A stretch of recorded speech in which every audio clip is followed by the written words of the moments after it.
Bismillahirrahmanirrahim. Assalamualaikum warahmatullahi wabarakatuh. Berjumpa kembali bersama saya, Sutardi, Bocah Sableng 331. Kita akan meneruskan video tadi malam atau tadi pagi untuk menjelaskan tentang mimpi saya atau petunjuk yang kita dapatkan tentang ada kaitannya dengan kitab suci Al-Quran. Dan sebelumnya kita melanjutkan video ini, marilah kita memanjatkan puja puji syukur kehadiran Allah Subhanahu wa Ta'ala.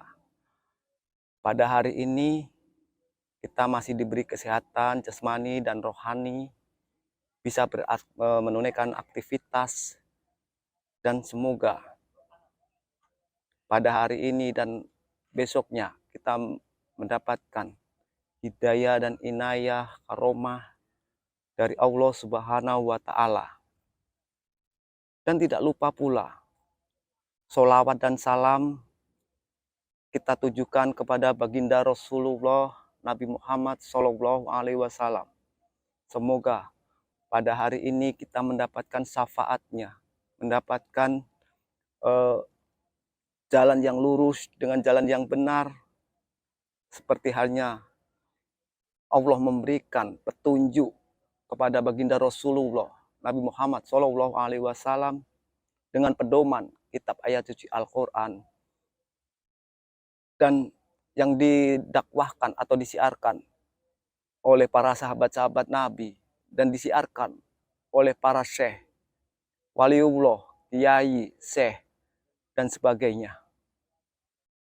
Dan di sini saya akan meneruskan mimpi saya ya, yang ada kaitannya dengan kitab ayat suci Al-Quran yang saya bilangkan tadi pagi ya, siaran tadi pagi itu saya mengatakan mimpi saya ada kaitannya dengan ayat-ayat kitab ayat suci Al-Quran. Itu mimpi apa sebenarnya? Mimpi ini yang kita dapatkan pada tanggal 9 malam 10, tepatnya pada bulan Juni tahun 2021 tahun kemarin. Mimpi yang kita dapatkan ini akan kita kupas pada hari ini juga. Waktunya kita mepet, waktunya kita itu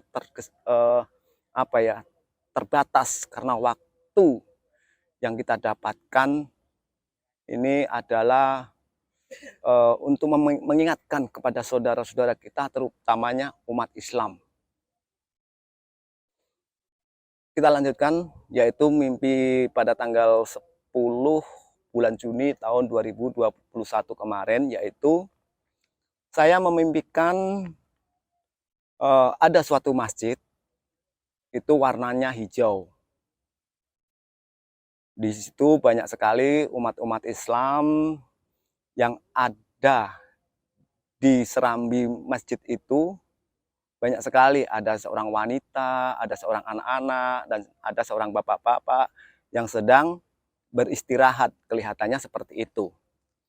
Dan setelah saya melihat masjid itu warna hijau dan banyak sekali umat-umat Islam yang ada di situ, saya nggak tahu kenapa saya melihat di atas seperti itu. Nah, saya melihat di atas itu ada satu matahari yang mau ketutupan awan atau mendung. Dan awan yang kecil itu ada kilapnya sedikit-sedikit ya, ada kilat. Itu seperti petir tapi nggak ada suaranya, tapi kilap-kilap gitu. Nah, matahari ada kilapnya itu akan tertutup mendung, itu matahari akan menjadi dua. Ya, matahari itu menjadi dua. Dan matahari dua itu juga sama, ada mendungnya sedikit. Juga ada kilatnya, juga ada. Dan matahari dua itu akan tertutup mendung lagi menjadi tiga. Sama seperti itu terus sampai matahari itu menjadi 5. Dan matahari 5 ini akan tertutup mendung yang kebal, yang hitam, itu ada suatu petir yang menyambar yang sangat dahsyat sekali. Nah, itu sedangkan pada siang hari cuma mendungnya itu cuma sedikit tapi tebal. Itu untuk menutupi matahari 5 tersebut. Itu langsung ada petir yang menyambar yang sangat dahsyat sekali. Dan disitulah setelah petir menyambar itu ada gelombang air, ya, gelombang air itu naik di atas masjid. Sedangkan masjid itu tinggi, kurang lebihnya tingkat 3 kalau nggak salah, berarti kurang lebihnya 20 meter atau 24 meter. Nah, setelah ada gelombang air naik di atas masjid, itu anehnya masjid itu berwarna kuning, ya, warna kuning. Nah, warna kuning ini saya herankan lagi, manusia itu tidak berjalannya seperti kita berjalan, itu tidak. Tetapi jalannya seperti cicak, jadi merambat gitu. Ya, seperti merambat di dinding gitu, seperti itu. Nah, setelah saya melihat jalannya seperti cicak merambat, itu ada seorang wanita itu mendatangi saya, ya, itu mengatakan, kalau kamu ingin tahu gunung yang tinggi ingin meletus, kawahnya seperti ini. Beliau mengatakan seperti itu. Dan kita melihat kawah itu menguap atau mendidih. Itu sangat mengerikan, warnanya merah dan kehitam-hitaman. Seperti itu. Dan kita lari melihat kawah seperti itu, yang besarnya seperti itu, lebarnya juga seperti itu, kita lari takut. Dan larinya itu kita menuju ke ada sebuah jembatan, ya, ada sebuah jembatan. Disitulah kita untuk untuk melindungkan diri kita, untuk berlindung. Itu ada di daerah ada jembatan, ada kali tapi ada jembatannya, itu saya ada di situ. Nah, setelah itu saya langsung bangun gitu kan, langsung bangun. Nah, saya terkaget. Waktu itu saya dalam perjalanan pulang, waktu itu saya ada di tengah-tengah laut masih. Nah, di situ kita termenung, bangun tidur kita termenung. Waktu itu juga masih pagi, belum matahari saja belum kelihatan, mungkin udah mau subuh ya. Kita juga nggak melihat jam berapa, itu enggak. Itu saya ingat-ingat tadi malam mimpi apa ya? Kelihatannya saya mendapatkan mimpi gitu. Nah, maka dari itu saya ingat terus, ternyata sudah ketemu. Nah, ketemu ini tadi kita sesampai di darat atau di rumah atau kos, ya, itu kita beradaptasi dengan alam. Karena apa? Karena kita itu sukanya beradaptasi dengan alam. Dan di situ nanti kita akan terangkan ya satu persatu tentang mimpi kita. Nah, setelah kita beradaptasi dengan alam, kita mengatakan, saya bermimpi itu yang kita mimpikan itu kita ceritakan pada alam. Semuanya kita ceritakan pada alam. Tapi alam hanya menjawab, cuma sedikit, kata beliau. Carilah informasi di Google gitu. Karena apa? Karena alam tidak mau mengatakan sesungguhnya. Karena apa? Dikira nanti alam itu bohong atau menakut-nakuti. Seperti itu ya, untuk menakut-nakuti atau fitnah atau huwak atau apa itu. Jadi makanya alam itu memberikan pelajaran atau memberikan tentang pengetahuan yang kita dapatkan. Itu kalau alam bisa menyebutkan, kalau memang itu kenyataan ya memang seperti itu. Dan akhirnya kita mencari di Google sebenarnya apa yang akan terjadi, apakah betul akan terjadi tsunami. Dan kita buka di BMKG ya, di Google kita tapi buka BMKG, yaitu tentang tsunami. Nah, di situ saya melihat bahwa untuk wilayah Jawa Timur yang diprediksikan oleh BMKG kemarin itu, kalau nggak keliru, itu ada di Blitar, terus Trenggalek, Tulungagung, Malang, dan di mana ya, lupa saya, itu sekitar itu. Nah, itu saya terkejut melihat informasi seperti itu. Saya samakan dengan mimpi yang kita dapatkan. Loh, kok sama seperti itu? Akan terjadinya tsunami. Nah, saya langsung beradaptasi dengan alam kembali. Saya tanya, ini di wilayah Jawa Timur itu ada suatu akan terjadinya bencana tsunami yang setinggi 29 meter. Itu sudah kita dapatkan. Nah, apa yang kita harus lakukan? Sedangkan mimpi saya, air naik di atas masjid atau gelombang naik di atas masjid. Harus apa yang harus kita lakukan? Apa yang harus kita jalankan? Petunjuk seperti itu. Alam mengatakan, bersolawatlah ke sana. Untuk apa kita bersolawat ke sana? Untuk mengingatkan saudara-saudaramu, untuk taubat, untuk insaf. Apa yang mereka lakukan, yang mereka jalankan itu ada banyak yang keliruan, fatal kepada Allah Subhanahu wa Ta'ala. Itulah jawaban dari alam. Maka dari itu, pada tanggal 14 Juni saya mengadakan acara tur bersolawat untuk wilayah Jawa Timur, mulai dari Sarang, Tuban, Babat, Jombang, arah ke timur, arah Krian ke Mojosari itu kalau nggak salah, langsung ke Pandaan, tembus Pandaan terus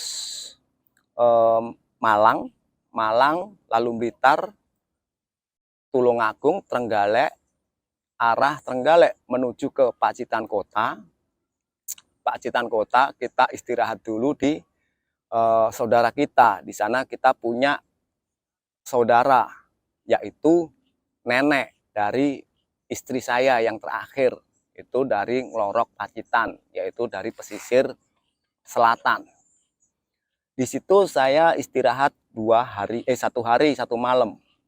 Setelah itu kita melanjutkan kembali perjalanan kita dari arah Lorok ke Pacitan Kota menuju Ponorogo, melewati Tegal Ombo. Kita istirahat di Masjid Tegal Ombo waktu kemarin. Yang setelah Tegal Ombo menuju ke arah Ponorogo Kota menuju arah Mauspati menuju Ngawi menuju arah Cepu ya. Setelah Ngawi menuju Cepu istirahat di Terminal Blora. Dan di Terminal Blora ini kita dengan alam itu ada suatu benturan ya, ada benturan, perselisihan atau benturannya di mana? Saya waktu itu sebenarnya untuk wilayah Jawa Timur, tapi kenapa hati saya untuk melanjutkan tur bersolawat ini ke arah Purwodadi, arah Semarang, arah Cirebon, arah Jakarta, arah DKI, Senayan Jakarta, atau di Masjid Istiqlal, Bogor, Bandung, Jogja, Semarang kembali. Terus saya itu kaget, termenung. Kenapa? Seperti itu. Kata beliau, di sanalah nanti akan terjadi bencana banjir bandang, terutama angin puting beliung. Tapi saya belum siap. Saya mengatakan seperti itu, padahal terserah kamu. Ini cuma informasi yang kamu dapat. Saya berjanji, saya akan menepati janji saya. Insya Allah, saya akan melakukan acara tur bersolawat untuk wilayah Jawa Tengah menuju Semarang, Cirebon, DKI, Masjid Istiqlal, Bogor, Bandung, DIY, Daerah Istimewa Yogyakarta. Insya Allah saya siap dengan janji dengan membawa tulisan yang lebih besar lagi. Karena perjalanan bulan Juni kemarin itu tidak ada persiapan sama sekali. Itu hanyalah acara dadakan. Sebenarnya bulan Juni kemarin itu sebenarnya acara bulan 1 Suro, 1 Muharram sebenarnya. Tapi saya ajukan bulan Juni tanggal 14 Juni tahun 2021. Sebenarnya itu bulan Suro sebenarnya. Acara bulan Suro, tapi saya ajukan pesat. Karena apa? Saya takut saudara-saudara kita yang ada di wilayah Jawa Timur ini untuk menenangkan pikiran beliau, untuk menenangkan seperti itu. Saya pernah di Pandaan, kita pernah di video juga, pernah ditanya apakah betul ada tsunami setinggi ini. Ya sama, kita juga saya bilang kan ada. Tapi kalau manusianya itu pada tobat, pada insaf, insya Allah tsunami itu tidak akan terjadi seperti itu. Dan alhamdulillah yang diramalkan oleh BMKG sampai sekarang tsunami tersebut yang setinggi 29 meter itu belum sampai terjadi. Alhamdulillah. Dan sekarang ini kita prihatin dengan isu dengan adanya orang-orang pintar, adanya supranatural atau peramal zaman sekarang.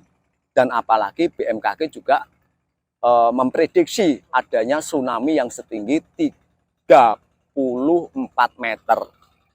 Dan apalagi di negara NKRI ini yang kita dapatkan terbaru informasi itu dikelilingi dengan lempengan Australia. Ya, dikelilingi dengan lempengan Australia. Itu iya atau enggaknya saya tidak tahu, tapi orang-orang pintar, orang-orang dari luar saja datang ke Indonesia seperti itu untuk mengecek keberadaannya betul atau enggaknya. Nah, seandainya itu betul, itu sangat saya prihatin sekali. Karena apa? Karena yaitu tadi, ada kaitannya dengan kitab ayat suci Al-Quran, terutama dari ayat-ayatnya yang tadi pagi kita bahas, seperti itu. Ayat kitab ayat suci Al-Quran sekarang itu tinggal 6.236 ayat. Sedangkan yang aslinya itu adalah 6.666. Seperti itu. Itu yang menjadi permasalahan yang pertama. Permasalahan yang kedua, itu orang zaman sekarang itu kebanyakan mayoritasnya itu membuat kesalahan, mencari kesalahan, suka menfitnah, mengadu domba, menjelek-jelekin, dan sebagainya lah. Itu larangan dari larangan agama Allah, itu selalu dilakukan, biarpun itu agama Islam.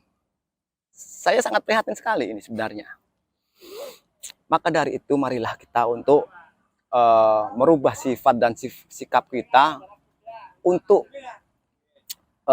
menyelamatkan, terutamanya dari NKRI yang tercinta ini, terutama di tanah Jawa yang kita tempati.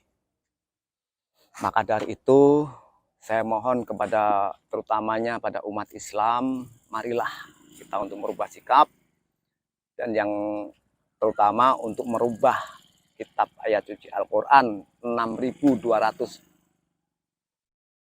ini menjadi yang aslinya, yaitu 6.666 ayat. Yang sekarang saya jelaskan makna dari mimpi saya pada tanggal 9 atau 10 Juni tahun 2001 kemarin. Kalau namanya Masjid Hijau, banyak umatnya, itu berarti kita masih diberi kesempatan untuk bertobat, untuk insaf, ya, itu gambaran dari saya karena warnanya hijau. Terus matahari satu tertutup dengan awan. Matahari satu tertutup dengan awan. Itu awan adalah kabut hitam. Kabut hitam itu adalah kegelapan atau aliran-aliran sesat, aliran-aliran yang melenceng dari ajaran agama Islam yang sebenarnya, yang didakwahkan atau yang disiarkan oleh para sahabat-sahabat baginda Rasul, para syekh, para waliullah, para ulama, kiai dan sebagainya zaman dahulu kala. Seperti itu. Matahari dua menjadi matahari dua, mau tutup mendung menjadi matahari dua. Sama halnya. Matahari tutup dua itu sama halnya. Ya, sama halnya ajaran dan amalan agama Islam itu tertutup dengan awan, kabut hitam. Jadi diselimuti dengan awan-awan hitam. Ini sangat saya prihatin sekali. Dan sebenarnya matahari sampai 5 itu ada kaitannya.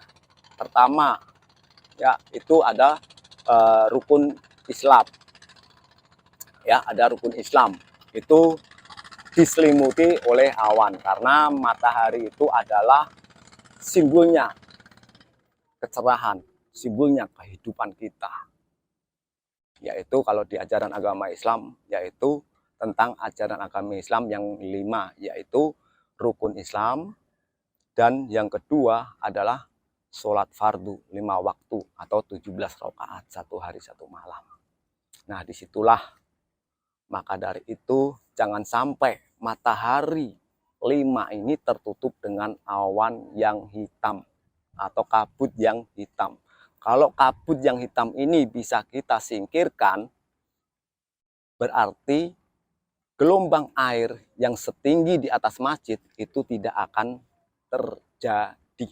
Ya, ini tidak akan, insya Allah tidak akan terjadi. Karena apa? Karena Allah Subhanahu wa Ta'ala ini Maha Pengasih lagi Maha Penyayang. Dan banyak sekali bukti-bukti yang ada sebenarnya.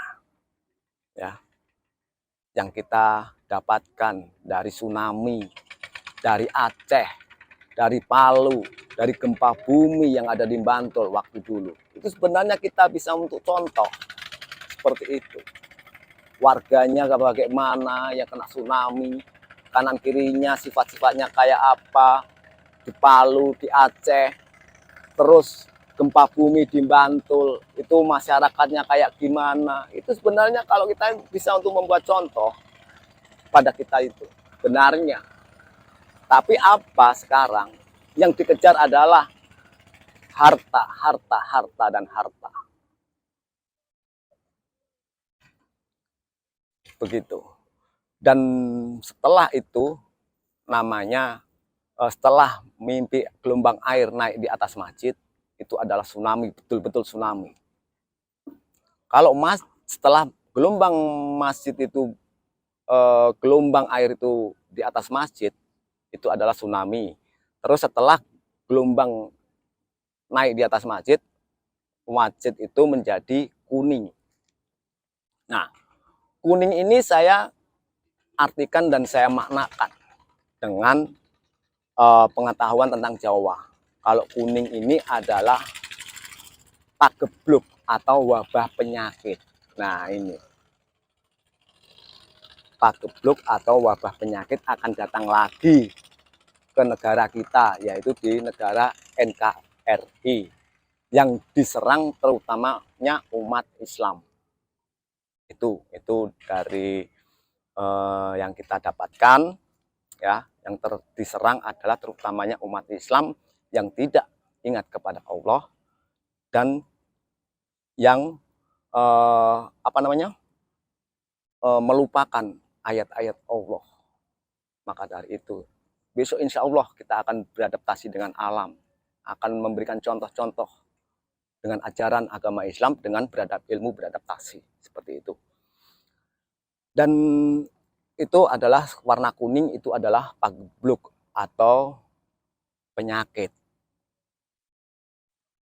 Kalau orang berjalannya merayap seperti cicak, itu ibaratkan cicak itu kalau mencari makan gimana, susah atau enggak? Seperti itu. Susah. Makanya kita harus berhati-hati. Kedepannya itu apa? Kita itu akan mencari uang, mencari rezeki itu sangatlah susah. Itu kedepannya, entah itu tahun berapa. Tapi di dalam hati saya, pada tahun 2019 itu pernah mengatakan, eling lan waspada tahun 2022 sampai tahun 2020. Maknanya, ingat dan waspada, manusia hidup di dunia ini pada tahun 2022 sampai tahun 2025. Apa yang akan terjadi saya tidak tahu. Tapi setelah bulan Desember kemarin tahun 2001, Facebook saya biasanya saya kasih perjalanan mengambil hikmah, saya ganti dengan akan terjadinya banyak bencana. Itu di Facebook saya. Kalau Facebook saya itu di Sutardi Bocah Sableng spasi 331. 331-nya pakai huruf ya, bukan pakai nomor. Kalau menggunakan nomor itu nanti masuknya ke halaman saya. Gitu. Maka dari itu ya, mimpi-mimpi saya itu sebenarnya banyak sekali yang kita dapatkan, petunjuk-petunjuk yang kita dapatkan. Cuma kita itu kadang mengabaikan waktu dulu-dulunya itu. Kenapa? Karena ya itu tadi, seperti saya, hanya harta, harta, dan harta yang kita cari. Seperti itu. Jadi kayak saya sudah bisa bilang ya, kita juga bisa menjalani sendiri. Sudah mendapatkan loh, firasat seperti ini, mendapatkan petunjuk seperti ini. Kenapa tahun 2004 sampai tahun 2019? Berapa tahun kita mengabaikan petunjuk-petunjuk Islam yang kita dapatkan pada waktu tahun 2004 kemarin. Ya, 15 tahun kita mengabaikan petunjuk-petunjuk itu. Petunjuk yang kita dapatkan tahun 2018 kalau nggak salah, itu lahirnya Dajjal. Ini lahirnya Dajjal itu tahun 2004 pada bulan Suro.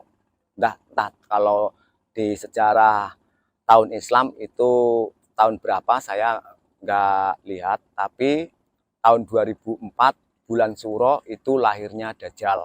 Bisa dilihat sendiri. Itu adalah lahirnya pertama kali bulan 1 Suro.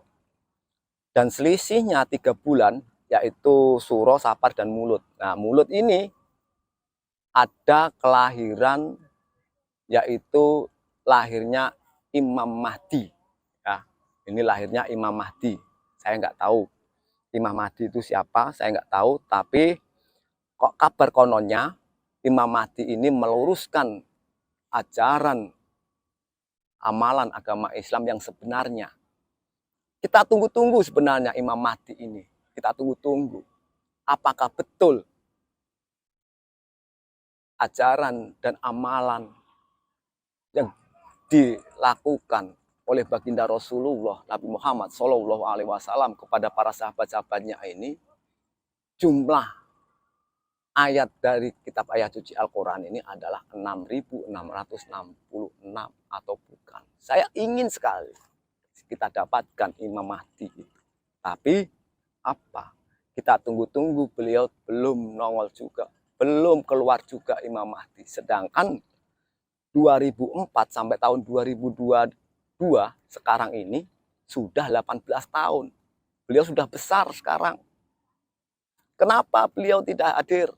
Mengapa beliau tidak untuk meluruskan agama? Sedangkan di negara kita, di tanah Jawa ini, akan terjadinya bencana yang sangat besar. Seperti itu.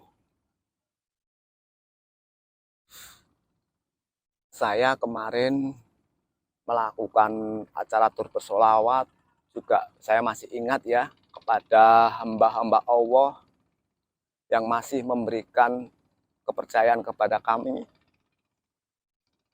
yaitu memberikan sebuah santunan, ya, entah itu berupa perbekalan, jajan, minuman, atau makan, atau harta mereka. Saya mengucapkan banyak terima kasih. Semoga amal ibadah Anda, Bapak Ibu sekalian, diterima oleh Allah Subhanahu wa Ta'ala untuk bekal besok di akhir zaman, yaitu di akhir kiamah.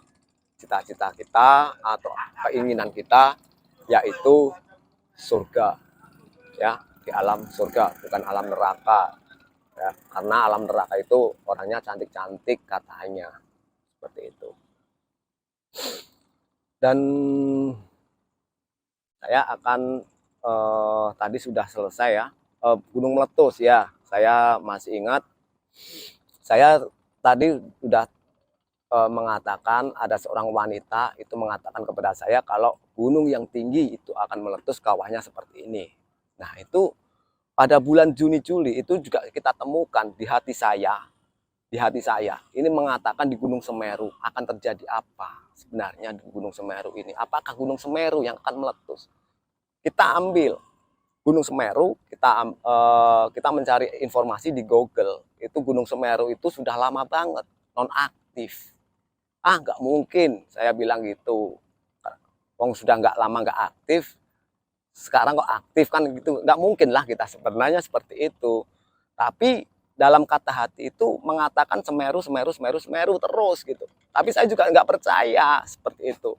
Dan akhirnya bulan Desember pada tanggal 4 itu kalau nggak salah, ya, Gunung Semeru meletus, terus tanggal 10 meletus, tanggal 12 meletus, dan saya akhirnya tanggal 12 Desember itu saya menengok saudara-saudara kita yang ada di sana, yang di arah Gunung Semeru, yaitu di wilayah Candipuro, Kecamatan Candipuro. Itu ada 8 kelurahan yang kena.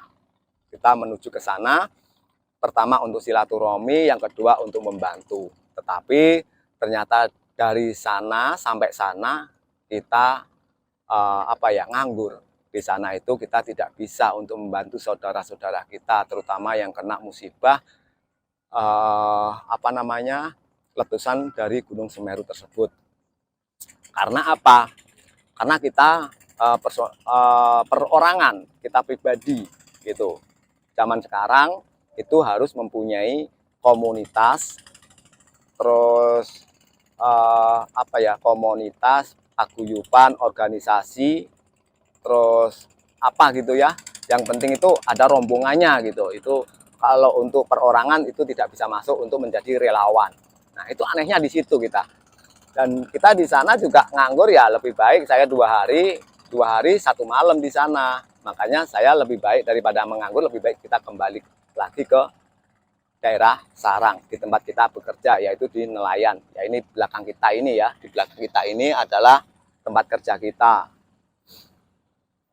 Dan setelah itu kita melakukan janji kita, yaitu untuk meneruskan perjalanan mengambil hikmah, yaitu tur bersolawat. Kita mempunyai 2 bulan, ya, 2 bulan. 2 bulan itu maksudnya bisa memilih antara Maulud dan Isra Mi'raj. Nah, seperti itu. Dan kita mengambil acara perjalanan mengambil hikmah ini dengan acara tema Isra dan Mi'raj baginda Rasulullah Nabi Muhammad SAW.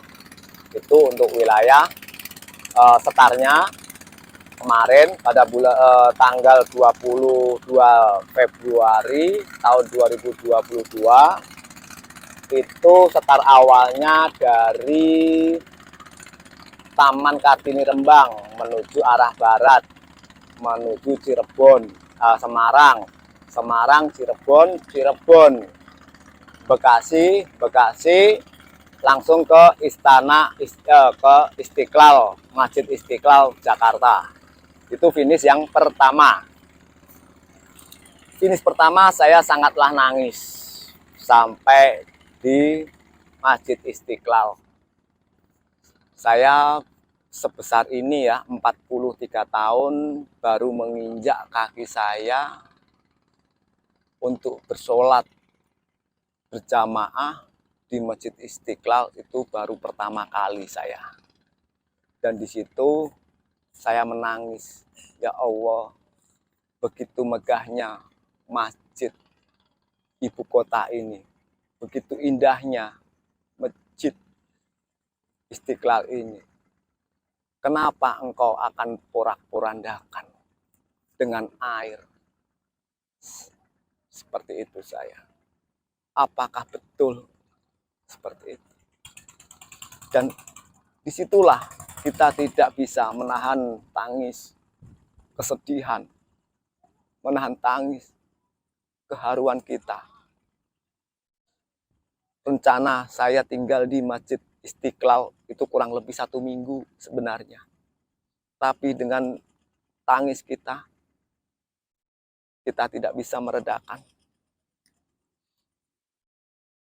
Apa yang saya mimpikan waktu itu, saya melihat dengan jelas masjid yang saya impikan pada tanggal 9 malam 10 itu ternyata kubah yang di atasnya itu adalah masjid sarang. Tapi bangunannya, bawahnya itu adalah Masjid Istiqlal. Nah, ini kaitannya dengan apa? Kita juga bertanya-tanya, kenapa masjid yang kita impikan, kubahnya itu masjid sarang, dan bangunannya Masjid Istiqlal. Ini. Dan itu sudah kita ketemukan pada menyelesaikan acara yang kemarin. Alhamdulillah dengan selamat tiba dalam finish. Sebelum hari H Idul Fitri, kita sudah selesai. Dalam perjalanan, sebenarnya sangat berat sekali. Perjalanan hikmah ini. Dan saya, memikirkan, ya Allah, janganlah sampai tsunami atau bencana alam yang dahsyat ini terjadi pada saudara-saudara kita, terutama umat Islam. Sebenarnya sangat mengerikan mimpi-mimpi yang kita dapatkan. Saya dalam perjalanan kemarin masuk di Bekasi, saya pernah posting 1 kali tentang visi dan misi saya, tentang perjalanan kita tur bersolawat. Waktu itu ada di Bekasi waktu itu. Dan malam itu juga, pada saat Jumat, malam Jumat, itu saya dikasih mimpi juga. Mimpinya apa? Kitab ayat suci Al-Quran, ayat-ayatnya itu dikopi atau disalin sebanyak mungkin. Tetapi anehnya, kitab ayat suci Al-Quran ini hanya ada di kanan kita, di kiri kita, di belakang kita. Kenapa di depan kita nggak ada? Ini sangatlah menyakitkan, sangatlah prihatin kita. Seperti itu. Seharusnya kitab ayat suci Al-Quran ini ada di depan kita, bukan di samping kita, di kanan kita, di kiri kita, apalagi di belakang kita. Jadi, kita sudah mendapatkan, sekaligus mendapatkan apa makna arti dari mimpi saya itu. Mimpi saya itu bermakna saya memasuki wilayah yang menyingkirkan kitab-kitab ayat suci Al-Quran. Ibaratkan untuk hiasan saja. Seperti itu. Maka dari itulah kita sangat prihatin sekali yang terjadi pada saat ini. Saudara-saudara kita yang terkena musibah, terutama banjir bandang, angin puting beliung, tanah longsor, dan sebagainya. Kita sebenarnya sudah mengingatkan, pada dulunya itu sudah mengingatkan. Tapi apa? Mereka cuma menghiraukan ingatan itu.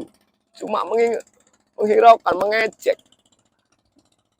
Sebenarnya saya sudah mengatakan, sudah bilang pada acara tur bersolawat di wilayah Jawa Timur itu sudah. Saya sebenarnya agak-agak menyesal pada diri kita sendiri seperti itu. Kenapa saudara-saudara kita ini untuk kebaikan tidak segera disiarkan atau disebarkan. Tapi kalau untuk kejelekan, untuk menfitnah, mengadu domba, untuk menjelek-jelekan, menjatuhkan harga diri orang lain, itu semudah itu segera disebarkan. Anehnya manusia sekarang di situ. Kita tidak heran apabila Allah murka, Allah marah. Seperti itu. Ingatlah wahai saudaraku, ini adalah cuma peringatan bagi kita, seperti banjir bandang, angin puting beliung, ya, tanah longsor, gunung meletus, itu sebenarnya untuk peringatan. Yang lebih dahsyat lagi yaitu tsunami setinggi di atas masjid. Apa yang diperkirakan oleh BMKG, yang diperkirakan oleh supranatural yang lain, apalagi ramalan Joyoboyo. Ramalan yang sangat luar biasa Joyoboyo itu. Makanya ramalan bisa tidak akan terjadi apabila kita ingat dan takwa kepada Allah Subhanahu wa Ta'ala. Seperti itu. Maka dari itu saya mohon kepada saudara-saudara kita, terutamanya umat Islam, untuk mengingat kepada Allah, takwa dan taat kepada Allah Subhanahu wa Ta'ala yang diturunkan kepada baginda Rasul, yaitu Nabi Muhammad Shallallahu Alaihi Wasallam, yaitu dengan pedoman dan petunjuknya adalah kitab ayat suci Al-Quran yang jumlahnya 6.666 ayat. Insya Allah dengan secepat mungkin nanti akan kita bahas, kita akan beradaptasi dengan alam dan kita akan mendapatkan petunjuk-petunjuk tentang kitab ayat suci Al-Quran untuk membuktikan bahwa kitab ayat suci Al-Quran ini adalah betul-betul untuk petunjuk dan pedoman untuk bagi umat Islam. Dan masih banyak lagi sebenarnya mimpi-mimpi yang kita dapatkan pada 2 bulan yang kemarin. Itu masih ada lagi mungkin di video yang akan datang atau ya nanti sore, nanti siang atau nanti sore, nanti insya Allah kita akan bahas. Karena ini sudah saatnya, sudah panas ya cuacanya, juga sudah keringatan. Cukup sekian dari kami, Sutardi Bocah Sableng, dan saya cuma mengingatkan. Karena apa? Karena saya petunjuk yang kita dapatkan adalah petunjuk dari Allah Subhanahu wa Ta'ala. Insya Allah semoga video-video yang kita tampilkan, video-video yang kita berikan kepada Bapak Ibu dan saudara-saudara dimanapun Anda berada, bahkan di mancanegara, insya Allah semoga bermanfaat bagi kita semua. Amin, amin, ya robbal alamin. Dan di sini saya sebagai Sutardi Bocah Sableng 331, apabila ada kata-kata yang tidak berkenan di hati Bapak Ibu sekalian, atau ada kata-kata yang tidak sopan, yang tidak pantas, saya mohon maaf yang sebesar-besarnya. Semoga video ini bermanfaat bisa bermanfaat di dunia dan akhirat. Ya. Selama di dunia dan akhirat, dan pesan saya untuk melakukan perbaikan atau merubah sifat dan sikap kita ke ajaran agama Islam kepada kitab ayat suci Al-Quran yang jumlahnya 6.666 ayat yang diturunkan kepada baginda Rasulullah Nabi Muhammad Shallallahu Alaihi Wasallam dan disiarkan dan didakwahkan oleh sahabat-sahabat Nabi dan disiarkan ke tanah Jawa ini pada Syekh Waliullah dan ulama dan sebagainya zaman dahulu kalanya ya. Cukup sekian dari kami ya. Sekali lagi apabila ada kata-kata yang tidak berkenan di Bapak Ibu sekalian, saya pribadi Sutardi Bocah Sableng minta maaf yang mohon minta maaf sebesar-besarnya. Akhir kata, wassalamualaikum warahmatullahi wabarakatuh.